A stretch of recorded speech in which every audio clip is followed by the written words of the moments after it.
Greetings from the farm on a very windy Wednesday. This week we have more garlic and white onions. The white onions are almost through and we'll be switching more to red onions like some of you saw last week. We have some jalapeno peppers that go very well with these delicata squash. It's one of the only winter squashes that does not require curing, so you can eat it right out of the field.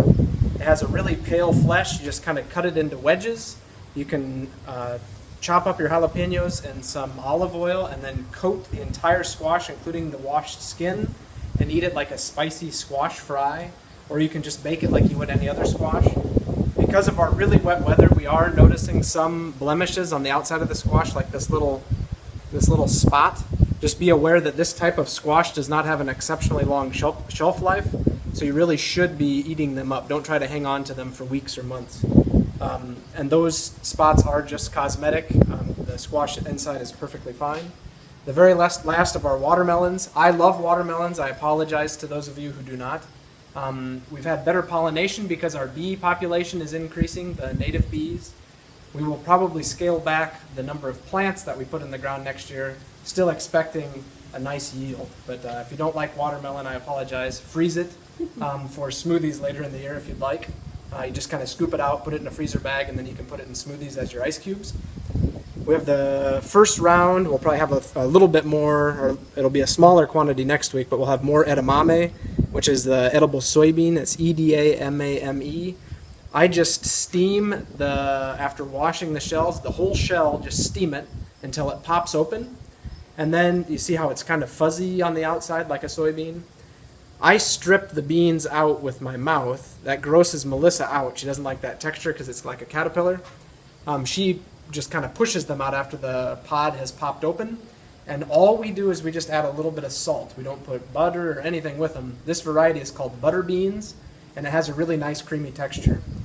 If you're unfamiliar with edamame, this is a treat because picking all of these things is extraordinarily labor intensive, but they are very delicious. That's why you don't see them in the supermarket.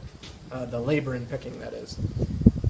Probably about the last of our tomatoes. Our tomato crop outside is kind of taking a nosedive, and we tore the sun golds out of the greenhouse this week in order to plant winter greens.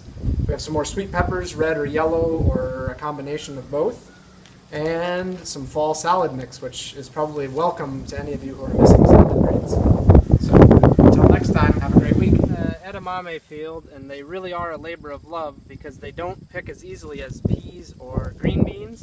You have to pull pretty hard in order to get them to come off cleanly without breaking the pod too badly. So the crew would come through and you just kind of pick and pull, and you get handfuls, and you can see that you don't get very many very quickly. So the 1.1 pound bag that you got in your share represents quite a lot of labor. Alternatively, you can pull the plant and snip the leaves off and leave them on the stalk, which they do in Japan sometimes. We've tried that in the past, but the bundles, in order to get a quantity, take an awful lot. Here is Eric mowing the field roads, and as you can see kind of in the background up above the sorghum span grass, here in a second, there it is. You can see the barn swallows just going crazy, eating all sorts of bugs and things that are flying up into the air. So here's another shot of your fall carrots and some more barn swallows.